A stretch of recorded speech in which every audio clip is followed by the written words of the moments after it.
My name is Karen Sheely, and I'm the Dean of John Carroll's Bowler School of Business.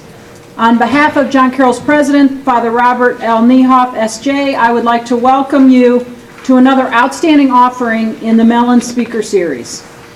The Speaker Series is sponsored by the Bowler School of Business's Edward J. and Louise E. Mellen Chair in Finance, established at John Carroll in 1984 through a generous grant from the Mellen Foundation. Edward and Louise Mellen were lifelong residents of Greater Cleveland who shared a commitment to the Cleveland community and its institutions. They believed that their resources came from the community and therefore should return to the community to support its institutions, particularly those related to education and healthcare. Through the Mellen's generous support, we are able to bring to campus chief executive officers of Ohio headquartered publicly traded companies to discuss the strategic focus of their companies and the challenges they face. The Bowler School of Business strives to provide the best in undergraduate and graduate management education. To this end, our programs combine instruction in cutting-edge business theory with opportunities for students to experience firsthand the application of these theories in practice. The Mellen series is an outstanding example of this approach. In addition, the Bowler School recognizes its responsibility as an institution of higher learning to provide opportunities for community lifelong learning, and the Mellen series is a natural vehicle for this purpose. Today we welcome Marc Stefanski, Chairman, President, and CEO of Third Federal Savings and Loan, as the Spring 2013 Mellen Series Speaker. And now let me introduce Dr. Leroy Brooks, holder of the Edward J. and Louise E. Mellen Chair in Finance, to introduce our distinguished guest.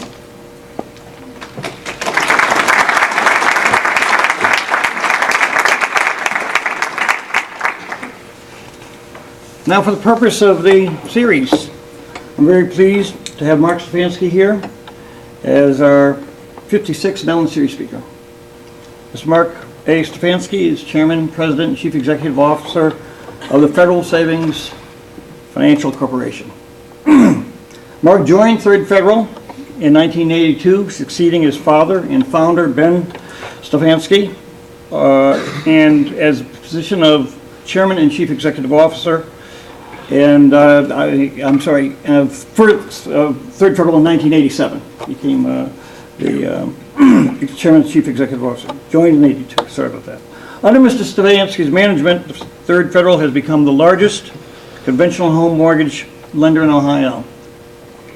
Mr. Stefanski has maintained and extended Third Federal's mission, established by his parents and founding the company in 1938. Community outreach and support is a key component which Mr. Stefanski will be discussing. Mr. Stefanski earned his Bachelor of Arts in Economics at Heidelberg College in Ohio and an MBA with a concentration in Systems Management at Baldwin Wallace College. And in 2003, he was awarded the Doctor of Humane Letters degree from Heidelberg College. We at the Bowler School of John Carroll University are very pleased to have Mr. Stefanski here on Third Federal's 75th Diamond Jubilee year. Now Mr. Stefanski will tell you all about Third Federal Savings. We're very pleased to have you here as our 56th speaker. Thank you.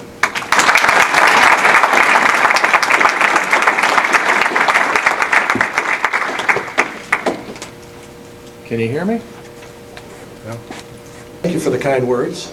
It was very nice. And I got to tell you something. As you were reading, and this is really interesting. I'm scared to death to get up in front of people and talk, let alone read something. You might as well ask me to, well, I won't say what I do, but it's tough for me to get up in front of people and talk, and it's tough for me to read something. It's impossible for me to read something. So I'm going to kind of wing it here. We don't use PowerPoint presentations at Third Federal, but I was, as a suggestion, we're going to use that today to help guide you through some of what I'm going to say. The reason why we do this is because some of you might learn and think it's great to watch something on TV or a slide presentation as opposed to listen to somebody lecture. And I'm glad, is this thing working? Okay, so we had trouble with it before. You probably heard about the story about the priest that was saying Mass and is having trouble with his microphone.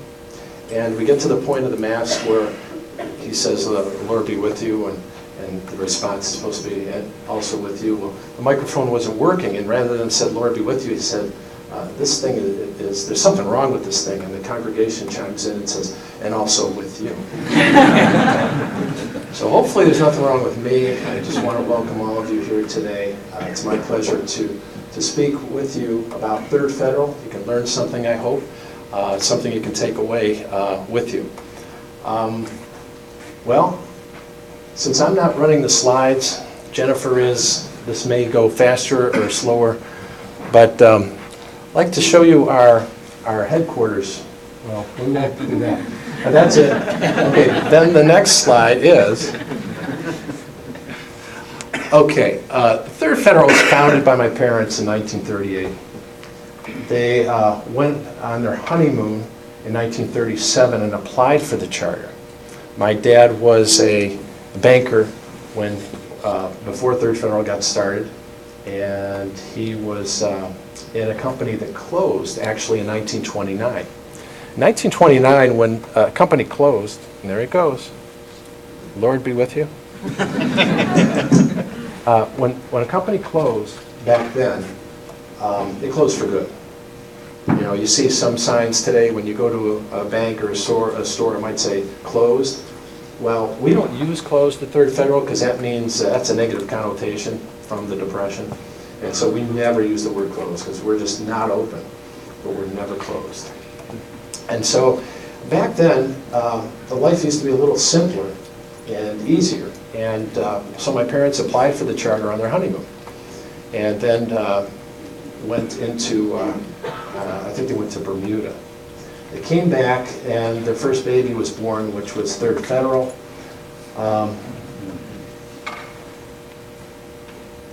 Yeah, let me see where are we here. I'm not going to follow this at all, I don't think. The first baby was born, which was Third Federal. My parents had 5 kids. I'm the last of 5. I'm the baby in the family. My older brother and sister worked for my dad for every bit of 20 years.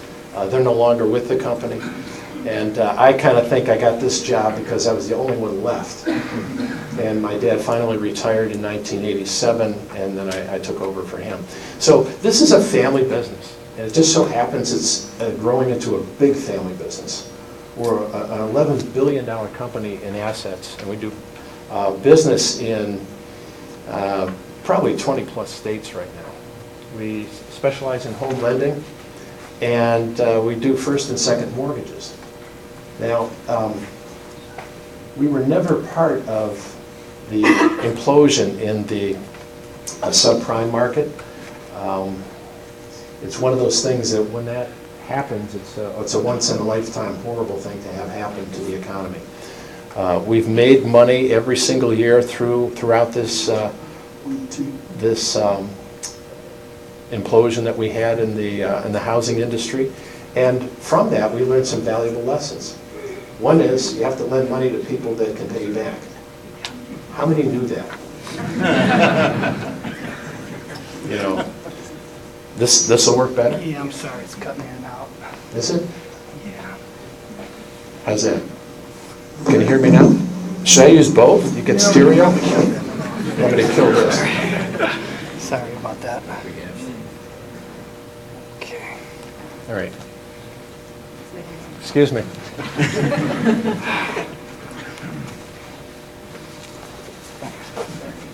Okay.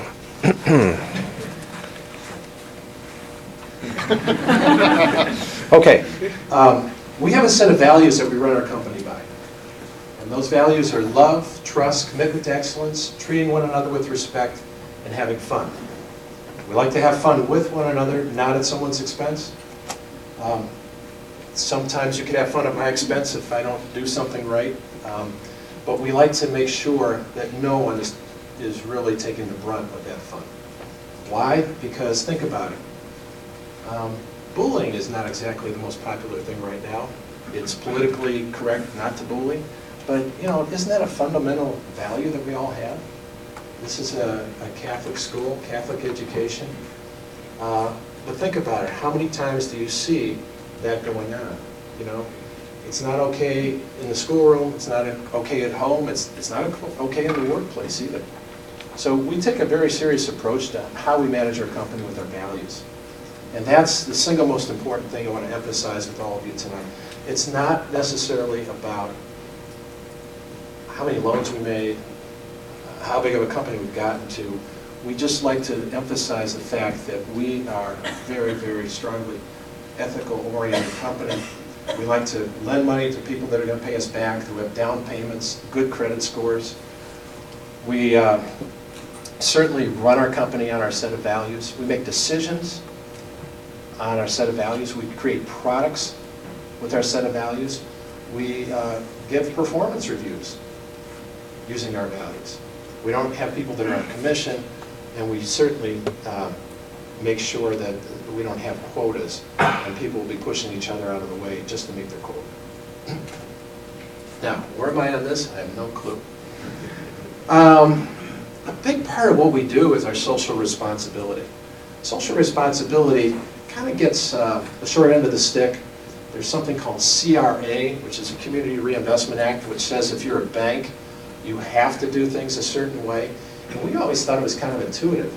To take care of our customers, the communities that we serve, that's kind of naturally what we're in business for and to do. But it doesn't always come out that way. A lot of companies give lip service to it. They'll throw a lot of money at it. They will throw glossy paper at it, and even have executives that are presidents of the CRA part of their company. And they really don't do much. What we do is we take it and make it part of our business model. So giving back to the community is extremely important. Oh yeah. Financial summary. This will be a real quick slide. We're $11 billion in assets, deposits $8 billion, shareholder equity is $1.8 billion, and market capitalization is $3 billion. Those are for all you number guys out there. I talked to the finance class. We didn't talk about finance at all. We talked about the values. We talked about being ethical in the communities. We talked about giving back to the communities. But I was told that this might be helpful for all those who want to see statistically what Third Federal looks like. But this is not necessarily what we look like. Next. Yeah, we do first and second mortgages, and that's all we do. A lot of people call us a bank. We're really a savings and loan. An old traditional savings and loan is you take money from the community and you lend it back into the community for homes. So we do first mortgages, we do second mortgages. Again, no one's on commission. We've expanded our marketplace. We actually do business in, how many states do you have here? 11 states? 14. I thought it was 20-something.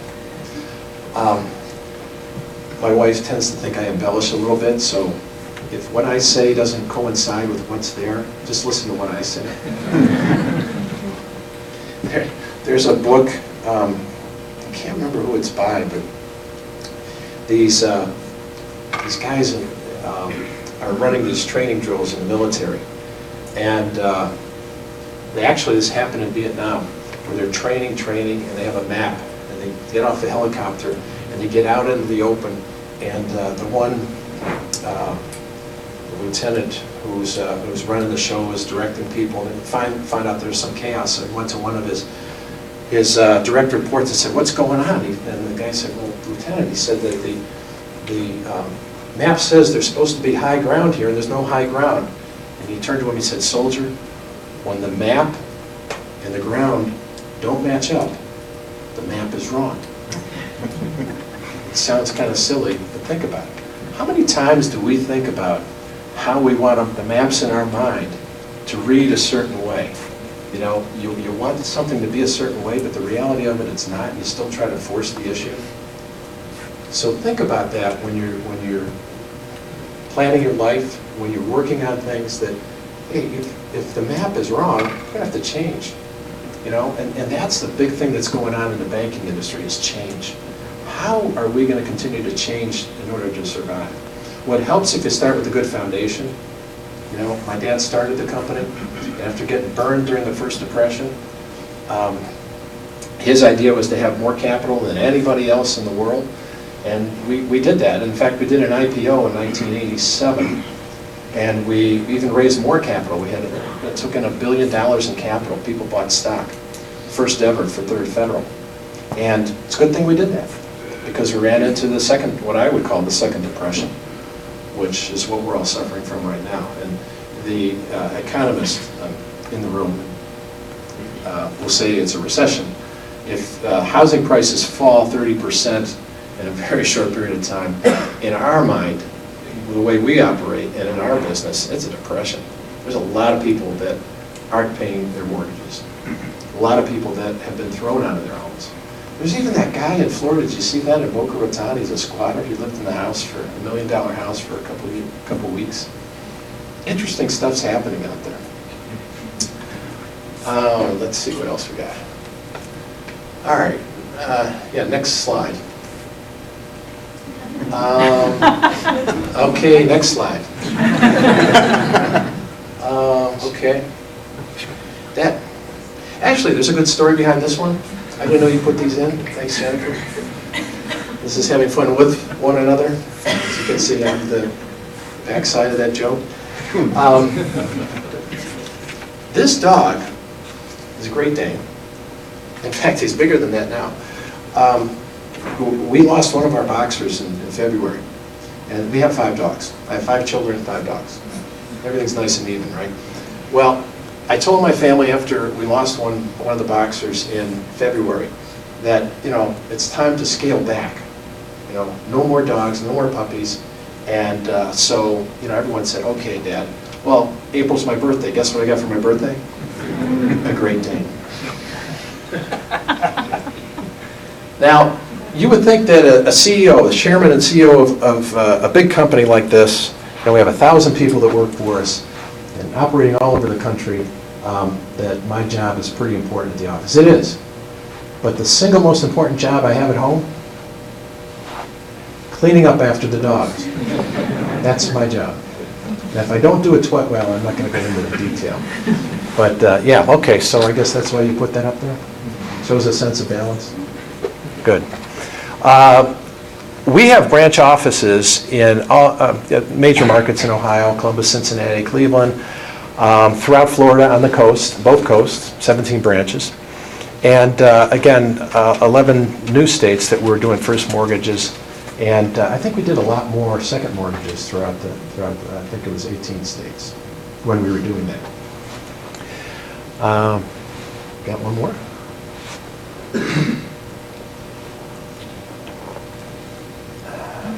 Yeah, that seems to be a repeat.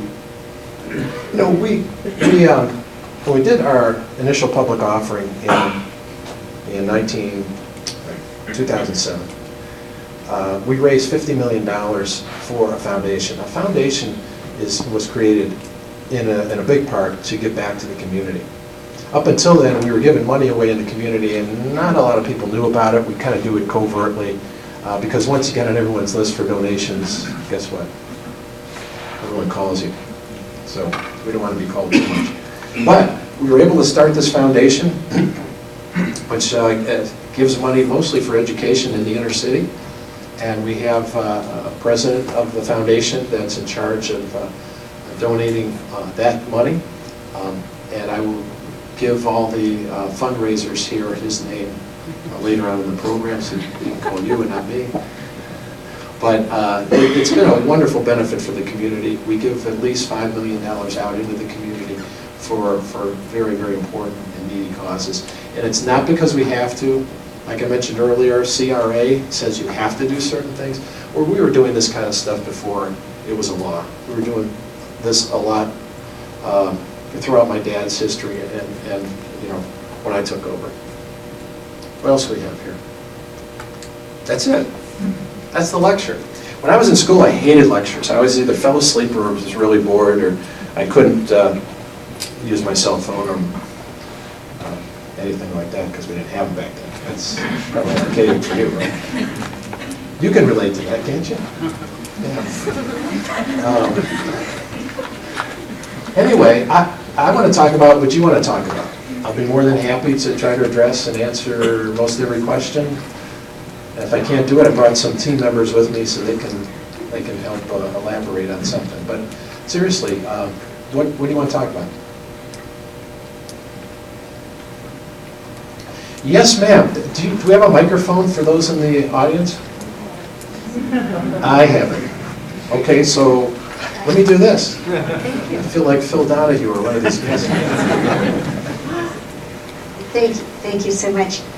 I was fortunate enough to attend a lecture given by the man who wrote the book Credit Card Nation, and he was saying about interest rates going out of control. We do not have the controls on the interest rate as we did previously. He also talked about the generation gap between bankers. Those under a certain age want no controls, over a certain age want controls.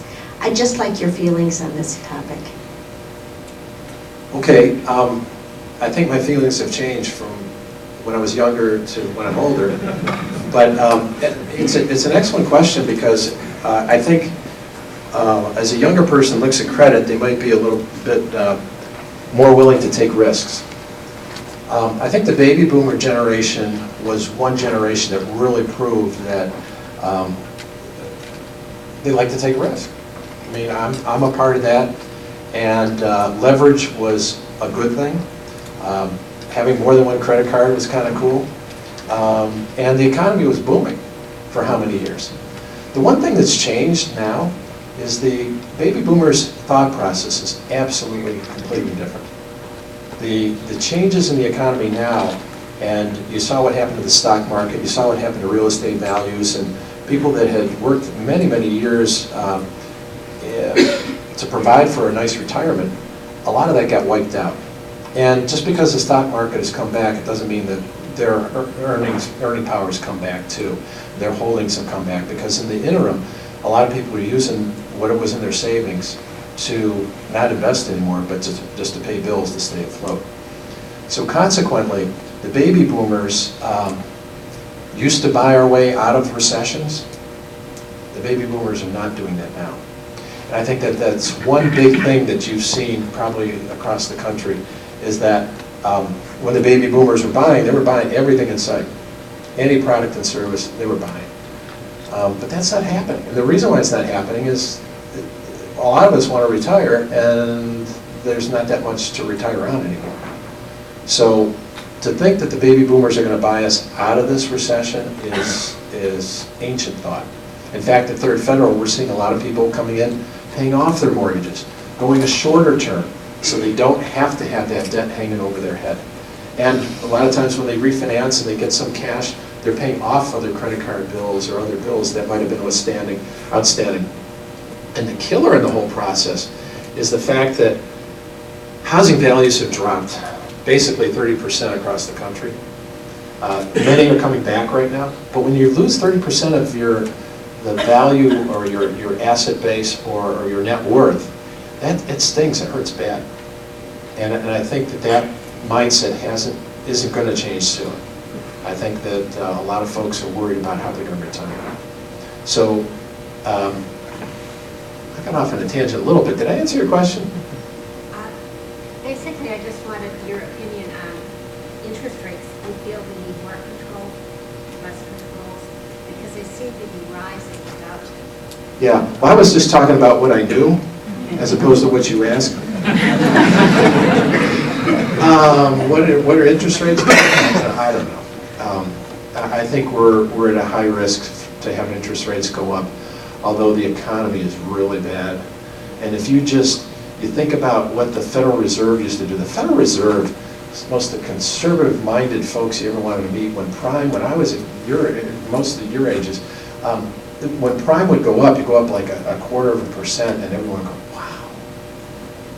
Now, if prime moved, twice in a week or a day, I mean, it's like no big deal. Things have changed. Things have changed, and interest rates really need to stay low for a longer period of time, because if they do go up, then you have a worse problem than what we have now, both in housing and I think all across in other industries too. Where's the next brave soul? Oh, yes, sir. Go ahead. What do you think is the biggest mistake you've made in your career, and what did you learn from it?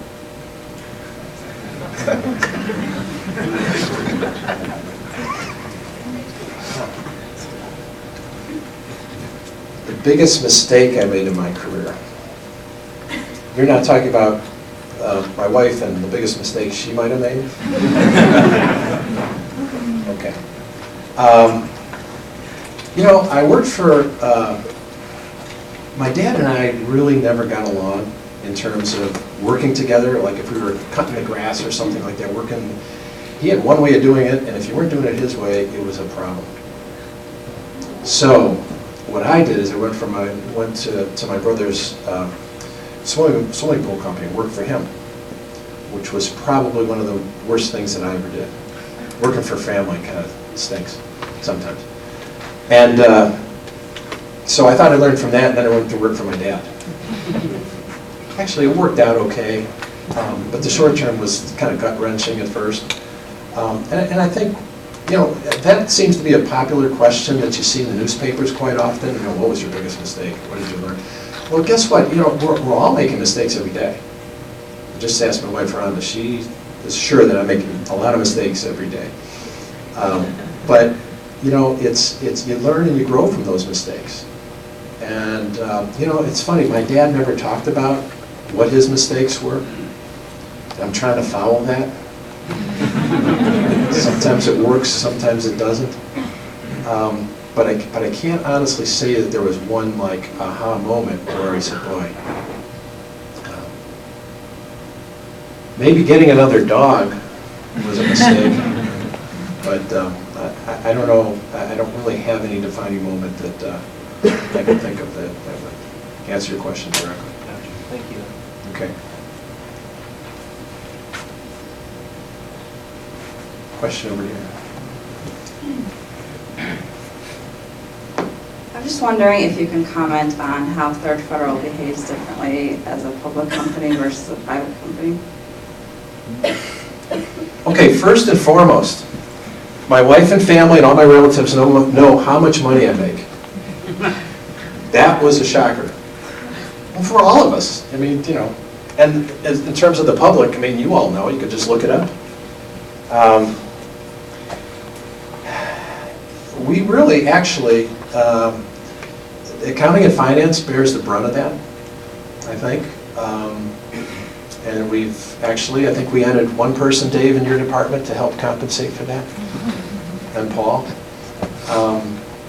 But we really, you know, I don't think we've changed that dramatically. We still think of shareholders as last on the list, and I don't mean that so negatively, but we look at our customers and the communities we serve. We look at our associates, and if all that's going well, the shareholders will benefit. And so, you know, a lot of companies will say, you know, drive up the shareholder value. Well, the only way to do that is to, what, take care of your customers. If you're not taking care of your customers, you're going to be out of business real soon. So we don't drive our business model is not to drive shareholder value. It's a byproduct of taking care of customers and doing the right thing, investing in the communities, and trying to have as many people as possible do business with Third Federal. So my life has changed a little bit because I'm under a microscope. But generally speaking, the company philosophy, how we operate, how we enter new markets, and how tenacious we are in those markets, how we make decisions for our associates, how to make decisions with products really hasn't changed. So the company hasn't changed. We just raised $1 billion from the community, so we're a stronger bank than ever before. Is there a difference now that you have to report to a board of directors? Want to say that out loud? I just had a question to follow up on that. Is there a difference now that you have to report to a board of directors? The answer is yes. In the old days, I was on the audit committee, I was on the loan committee, I was on the executive committee, actually I was on the compensation committee. Well, now I'm on none of those. We have independent board members that have to and do make all those decisions. So what do? I go out on the speaking circuit and promote Third Federal and talk to nice kind folks like you who have nothing else to do. And it is a joy speaking in front of all of you, because at home, you know, with 5 kids and 5 dogs, nobody listens to me. So to have all of you sitting there attentively and no one's crying, no one's arguing, no one's in a bad mood, well, if you are, it doesn't show, and you're just being really polite is really cool. So thank you. To answer your question? Good. Someone in that over here. Yes. Two kind of follow-up questions to some of the things you spoke about earlier. One of the questions was about going public. I guess my question is, the timing of that in 2007 is right before a major market downturn. Do you have any regrets, and what do you miss most about being privately held? And then secondly, we talked about the low rate environment. Given net interest margins are down, how has Third Federal sustained revenues and net income in this low rate environment? Okay. Wait, what was the first question? About the IPO. Oh, the IPO. Yeah, we raised $1 billion, and it was obviously right before the downturn in the economy. What was interesting about that is we knew that the economy was going to go bad, so we raised $1 billion. No, that didn't happen. I would have liked to say that we were a lot smarter than we are. It was purely a coincidence. The timing was right for us to do it, and even though the economy was a little shaky, we felt that it was good to have that capital on the books. And actually, in banking, just a personal belief that I don't think you can have too much capital. Too much capital in a bank is something that we just don't think is possible, because you never know when the economy is going to go south. And again, what was your second question? About net interest margins being down, have you added fee income, or how do you make Yeah, that? there's been some compression in our interest, net interest margin. At the same time, I think we're enjoying spreads greater than we ever have before in the company's history. The issue that we have with earnings is that we have lent so much money, all of our money, in residential real estate, and most of that lost 30% of its value. Most of those are sound loans, but then we have foreclosures. We have people that, you know, bet all their savings on, you know, having the value of their home appreciate every year and trying to, you know, borrow money off of that, and then they can't make their mortgage payments. So we're still sifting through that. Unemployment has been huge, you know. I think in Ohio, you're seeing that the unemployment rate has come down dramatically, much faster than what's going on across the country, which is a good thing. That means we have apparently some leadership in Ohio that's allowing that to happen. You know, regardless of your politics, if the economy is doing better, you got to say whoever's at the lead is doing a better job. And I promised that I wouldn't talk politics, so that's about all I'll say about that. But does that answer your question? Okay. Yes, sir. You got a question way in the back?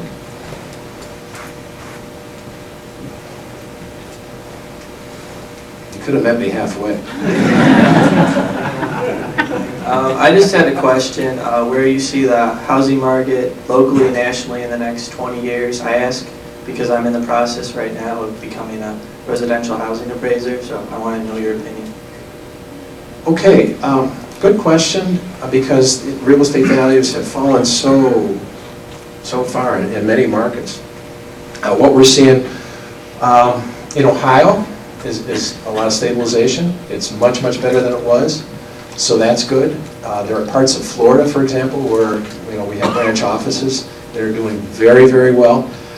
There's parts of Florida that aren't doing so good. You know, Fort Myers is still struggling. I think there's certain parts that will continue to struggle. Across, I don't know if you're going to stay local or whether you're going national or what, but I would say overall the housing prospects are much better than they were. I think we've bottomed out in most areas across the country. Now, some of what I'm saying needs to be qualified, because depending on how the rest of the economy goes might affect housing even more. But clearly, housing has in the past led us out of recessions. Right now, it's not doing that. It's kind of stagnant. But the prospects, especially in Ohio, are good. And unless the government can direct some program toward housing, I think it's going to continue to limp along. A bunch of years ago, I said 10 years for the drought that we're in, the economic problems that we're having, maybe 10 years. And everyone thought, oh wow, how do you know that? And in 1929, it lasted 10 years. So I was just guessing. But guess what? I think everybody's guessing. I think no one knows what the answer is. And again, the Federal Reserve, which is, the ultimate in monetary policies and what exactly should be done in economies worldwide, I don't think they're sure. It's kind of a scary thought, but I think it's the truth. Yes, sir. I'm an investor-oriented type of person, and the basic question, is your stock a good investment? Things like, is the EE reasonable? Is the stock yield, dividend? Well, a few weeks ago, our stock was at 8.5. Today, our stock is at 10. So if you would have asked me that, I would have said, buy at 8.5. It's at 10. I think, yes, absolutely. We have been under scrutiny by the federal government, and all the sanctions have been lifted just about. We still have a couple of small hurdles to jump over, and we will continue to do that, and the prospects are good for 2013. We will continue to drive our business and growth, and once we're able to, we will be buying up shares of stock, which enhances the value of the stock. Along with that, when we get an okay to pay a dividend, we'll be doing that too. So we have a three-pronged approach to our business. One is growing our business, making more loans, growing the balance sheet. That helps shareholder value. The other is buying back stock. And the third is paying a dividend. Does that help? I should have bought it 8.5. How does the price compare when you got the IPO? Yeah. The question was, how does the stock compare to when we did the IPO? IPO, you could buy in at 10. Our stock was as high as 14. The federal government came in and wouldn't allow us to buy back our stock, wouldn't allow us to pay a dividend, and would not allow us to do any mergers, and had restrictions on how much we could lend. So actually, because of those restrictions, it took $1 billion out of the local economy. $1 billion. This is because the government didn't know what they didn't know. So they basically came in and said, we're unsure what you're doing, so we're going to shut down all those things. Our stock's been as low as 8-something. It's on a nice rally. The sanctions have been mostly lifted. And so we're continuing to look at the prospects for the future, and they look good. Yes, ma'am. You gonna meet me halfway, or you gonna? I can't get out.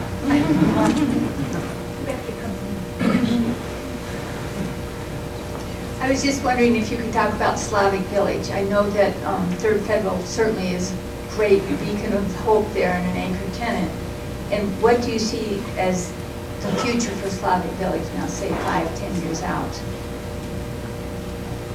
Okay, Slavic Village is, on Fleet Avenue in Cleveland, where our first office was, and we're still there. We committed to the neighborhood a long, long time ago. And we could have moved to the suburbs, could have moved downtown, we decided not to. And one of the decisions, the reason why that actually happened was it was cheaper to stay where we were. And right then, the housing stock wasn't so great, and so we bought up a lot of homes in the area, and there were a lot of dead businesses there, bought a lot of properties. So we expanded that. And there's been a lot of work done in that area to enhance the neighborhood. And it's not only stabilized, but there are a lot of new homes that we're in fact building. And I can't remember the number. I was going to say 200, but I think that's a little high. How many is it, Paul? 150. So we are going to be building homes in that area. The thing that was very interesting, Bishop Hilla, a bunch of years ago, came up to me and he said, you know, I want to hear about your plans for your area. And I said, well, why do you have an interest? And he said, well, we're going to combine the Central Catholic campuses. And we're thinking on a west side or an east side location. So we wanted to hear more about what our programs were, what our plan was. And so after we talked, he said, yep. He said, we're going to move that campus to Slavic Village. And that's why Central Catholic is where it is. And, you know, it's inner city neighborhoods are tough places to be. Our inner city neighborhood is no different than any other neighborhood that's got all the problems, including education, and sometimes it's trash collection, sometimes it's the police, sometimes, you know, you just don't know what kind of crime you're going to run into. But we've been able to stabilize that area, and this is really, I have to pinch myself a lot of times, because what happens is, you go and you build a building or you have a business in the inner city, and what usually happens, you get broken windows, you get graffiti, you get things that are stolen because someone broke in. We've had none of that. None of that since, at least I can remember, and every bit of it since the 1980s. None of that. So we built a campus with 130,000 square feet and of office space. We've got a huge presence on Broadway, and nothing gets stolen, nothing gets broken. We put out Christmas lights, no one takes them. You know, I mean, it sounds silly, but that's a big thing. No graffiti, no broken windows. We had once, and this happened about a year ago, I have a brother-in-law that works at 3rd Federal, and Joe's a great guy.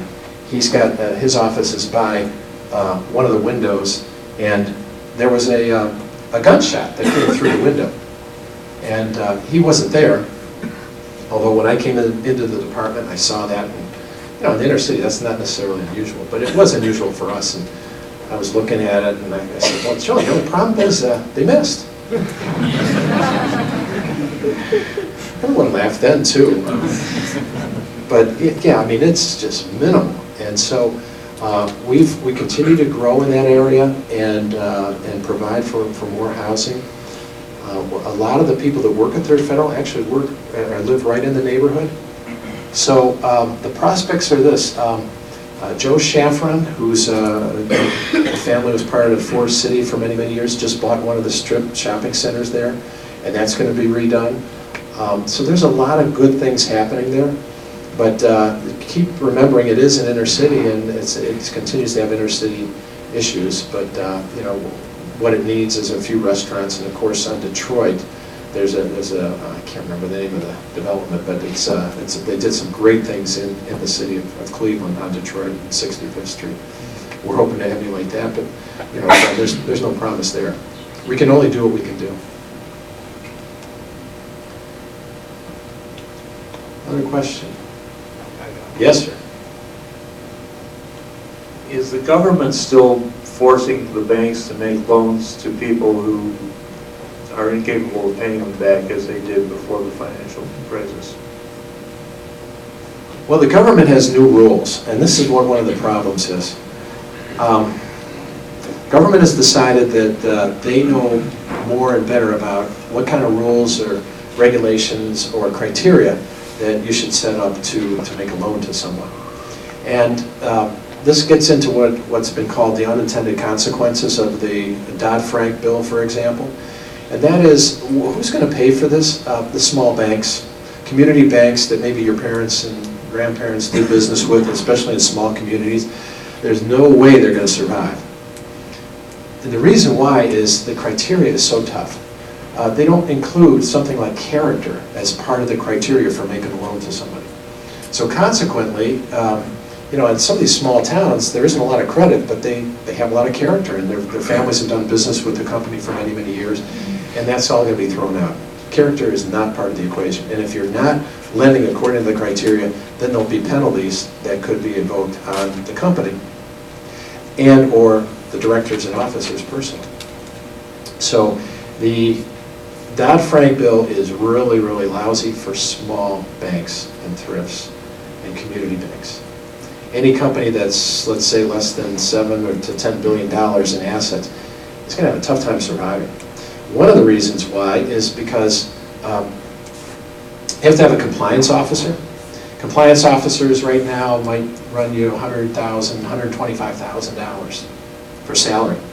Well, guess what? The CEO in a lot of these small companies doesn't make that much money. But it's a requirement that you have one of these officers. So how do you stay in business? How do you make the economics of it work? And so Sheila Bair, the former chairman of the FDIC, said in her book, there are unintended consequences. Well, I'm a conspiracy theory guy, and sometimes I think there are intended consequences, because the small banks and this, you know, there's nothing in Dodd-Frank that addresses big banks, nothing. So who's paying the price? It's smaller banks. Did I answer your question? Sort of. Sort of. I told you some stuff I knew, not what I don't know.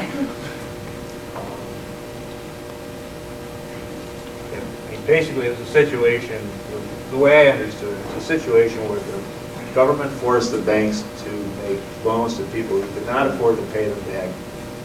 And then the guys on Wall Street then turned that into mortgage-backed securities. And then in 2008, the whole thing crashed. Yeah. And my understanding is that, well, I'm not sure, but I heard somewhere that they were getting ready to do round 2 of this. There is some truth to that, and the government, and this goes back to the Clinton administration, wanted more people to own homes. So that was the kind of what was coming out of the administration at that time. And the chairman of the Federal Reserve, a guy named Greenspan, he just thought nothing of these fancy mortgage products that were being securitized and thrown out there for people and for investors, even though it was high risk.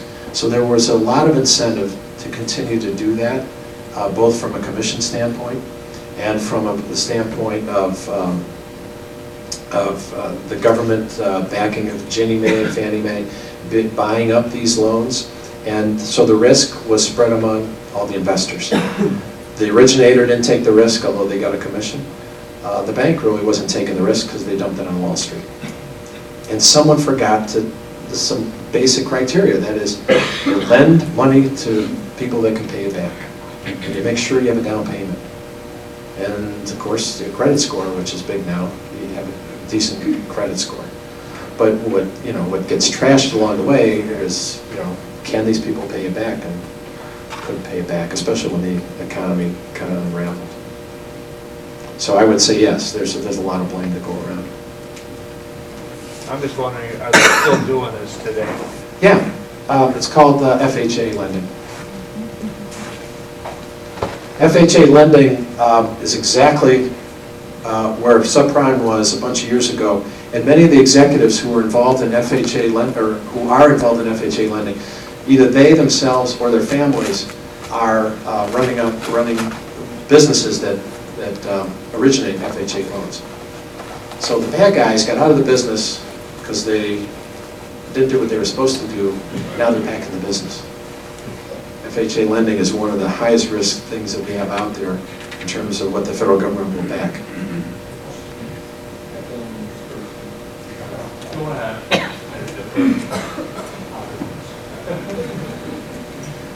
Our northern neighbor, Canada, I think, was able to avoid most of the housing crisis by having recourse mortgages. What do you feel about that happening across the United States or even in, say, the state of Ohio? Is there any move afoot to bring recourse mortgages? Well, I don't know about recourse mortgages. I can tell you that if you use bad criteria, if people are on commission and use bad criteria to approve a loan, you're going to get, garbage in, garbage out. That's exactly right. I think the bad guys that are out there, no matter what rules you have, they're going to find ways to cheat you. You can't regulate dishonesty away. Dishonesty is going to occur and creep into the culture or environment, regardless of how many regulations there are out there. And so with a recourse mortgage, which is basically, if you make a mortgage to someone, you can't just sell it and get rid of it. You have what's called skin in the game. You can sell part of it or some of it, but you're responsible as a lender to make good on that, on part of that mortgage. It's an idea, but it's not necessarily something that's going to stop the bad guys. I think they'll find ways to circumvent it, much like the bad guys are in FHA now. And by the way, the government has to approve, if you're a company that's going to do FHA lending, the government has to now approve you as an executive of that company. So some of these executives that did the subprime lending and they lost their jobs and they probably should have gone to jail, what they did was they had their wives be the CEOs or their sons or daughters. And so they circumvent the law, and the laws, the guys in DC are saying, oh, we did our job. Well, they didn't. It's just they found a way to go around it. A recourse mortgage has to do with, if you as a lender make a loan, then, and if you sell it, you still have a piece of responsibility for that. And the percentage may vary. I was thinking more from the homeowner's point of view. Sure. If I buy a house. If I buy a house and I put 20% down and I have a recourse mortgage, I can't walk away from that debt no matter what. It follows me wherever I go. That's what I was thinking. That's what they have up in Canada. So it's really the homeowner that is recourse. And I think that would solve it like that. It would, but there isn't a consumer group in the world that would buy that. And who are the bad guys? It's not the consumers, it's the banks. And if you look at one of the latest lists I got from Goldman Sachs, which showed who the good guys are and who the bad guys are, the bankers are on the lowest end of the spectrum, and the ones that are on the highest end of the spectrum in terms of who the consumers like. Consumers are all for health care, folks in the military, things like that. Bankers are way down. So, if you talk to a consumer group about how you can make the consumer more responsible, it won't happen. That's why they have the Consumer Protection Bureau now, to protect the consumers against the bad banks. So to get the consumer to have more responsibility, I don't think today, it sounds good, but it's not necessarily realistic here in our environment.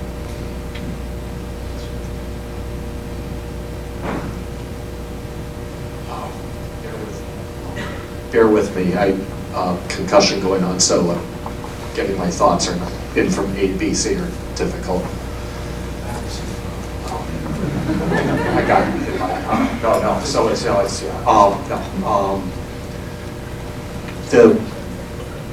old, I was going to say old fallacy, the illusion of the home as being the single biggest investment the typical American or typical individual makes seems to have potentially been gone by the wayside. Question.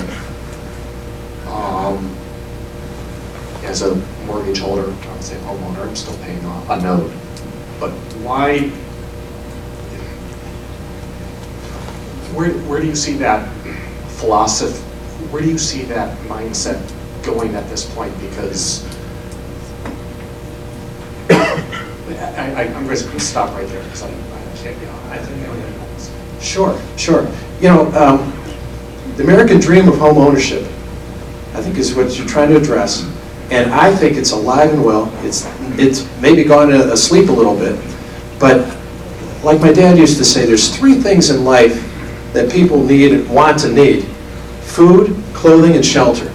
A company like Third Federal provides the shelter. And that's not going to change. People still need a place to live. And I think home ownership has just taken a real beating. Because if you think about what has really happened, it wasn't necessarily home ownership per se that got everyone into trouble. It was investors that kept buying up properties because the value of those homes kept going up at ridiculous rates, which wasn't necessarily realistic. And we saw that in Florida quite a bit. And that's, we're in Florida, we saw this. And by the way, Third Federal tried to, along the way, never to make loans to people that are investors. Just, if you're gonna live in the property, that's the kind of property we lent money on. And so, but a few stinkers got in there and they own more than one property. But that mindset hasn't changed. And so if you think about it, the loans that went bad on most everyone's books were investors. Homeowners kind of got stuck in a way. If you think about your value of your real estate going down 30%, you feel like you're getting stuck.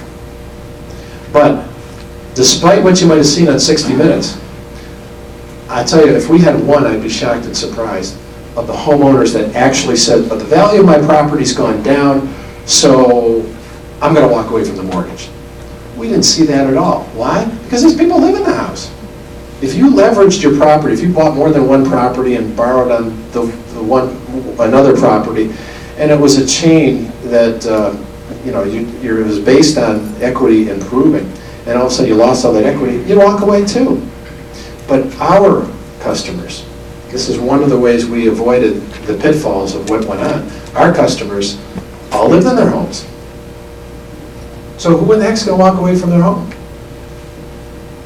60 Minutes kind of led you to believe that everyone was going to do it.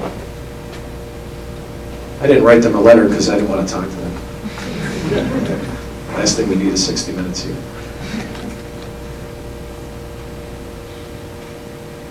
Yes, ma'am. Round two.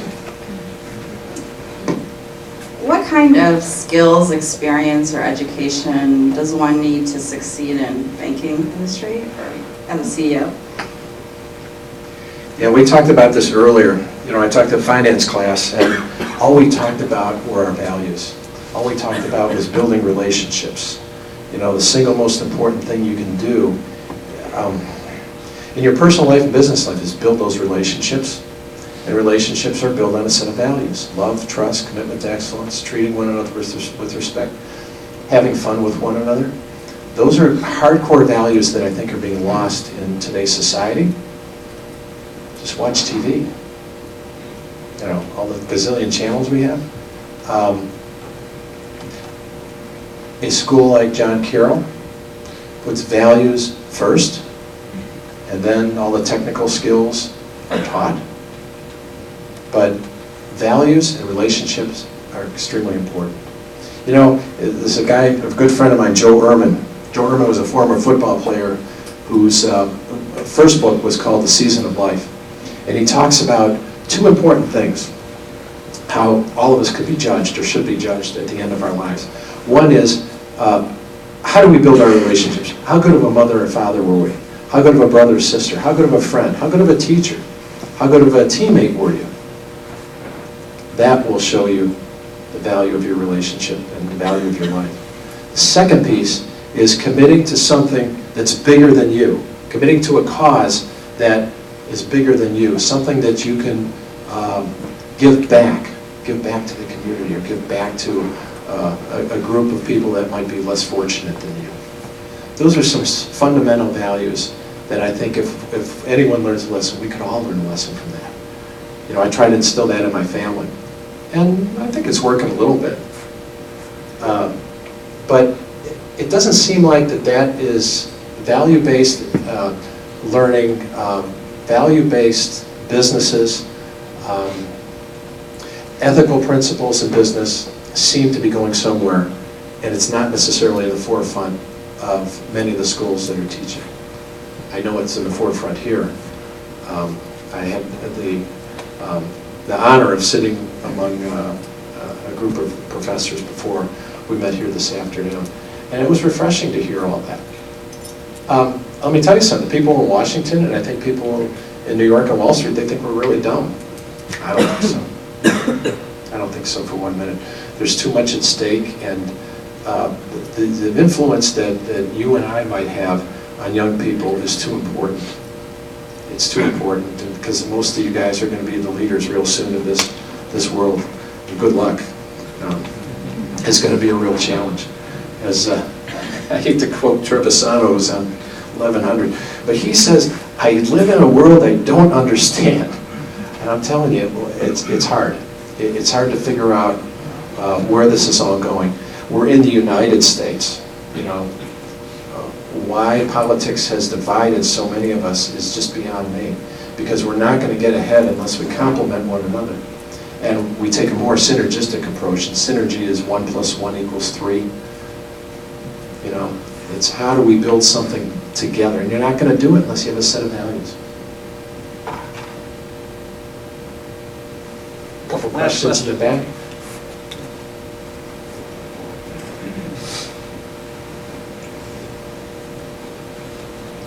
I know there were a lot of horror stories throughout the Depression, as you called it, with people who held mortgages with bigger banks. As far as, you know, I've owned my home for 18 years, I've never been late on a payment, and the banks didn't seem to be willing to help keep the homeowner in the home rather than just put them out because they can't make their mortgage payment. What did you guys do to help keep homeowners in their home when they were, you know, going through a rough patch? Well, we have an unwritten guideline, and that is, if we can keep in contact with our customers, they stay in their homes. What happens a lot of times is people just, you know, disappear. They could leave the property, or they just don't return our phone calls, or won't take our phone calls. And so, where there's constant communication, we're constantly working out whatever can be worked out. And it's not necessarily always favorable for the customer or favorable for us. But we want people to stay in their homes. You know, that helps stabilize communities, and it causes all kinds of other problems when there are more foreclosures. So the very last thing we want to do is foreclose. But we do make every effort to keep people in their homes. And again, if we have a dialogue with them, if we can talk to them, they stay in their homes. Okay, one other question in the back. You can stay there, I'll just try to speak it out. All right. How do you feel, considering that you guys just went public not that long ago, how do you feel about the trend between conflict of interest that could be between a chairman of the board and a CEO position in the same person? I guess it depends on the person, because you can't regulate dishonesty. If you have a person that is honest, you give them 50 titles. You get a person that's dishonest, give them 1 title. Give them no titles, and they'll still steal you blind or cheat you. So it comes back down to values, it comes back down to ethics, and you know, you can't regulate that. You know, if you think splitting off duties is going to actually stop that from happening, I don't think so. I think it's going to depend on the individual that's elected by the board, and the board has to have confidence in that person that they're going to do the right thing.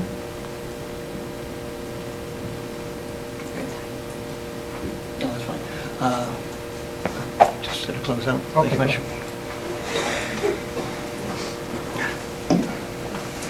Yes, time's up. I thank Mrs. Stefanski for being our 56th Mellen Series speaker.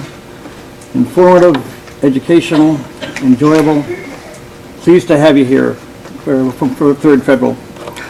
And your outstanding contribution to the Mellen Series. Gabriel Menendez,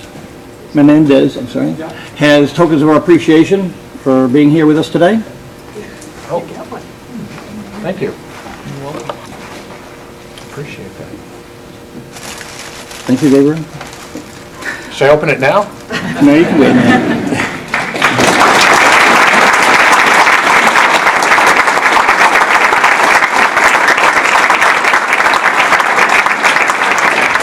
Before we start reception, just a brief couple of comments. Appreciation goes to the Mellen Foundation for making this all possible. From 3rd Federal Savings, much thanks to Jennifer Rosa, Public Relations Manager, for doing all this stuff on her end to make this a successful and excellent presentation. John Carroll, my special thanks go to my assistant, Kathleen Stover, who, without her help, this wouldn't be possible. And the student volunteers also for being here today and helping us. We look forward to seeing you all here for the 57th Mellen Series speaker in the fall. Reception now goes from now until 7 o'clock. Marc Stefanski will be available with you if you'd like to chat with him. Thank you very much. And take care.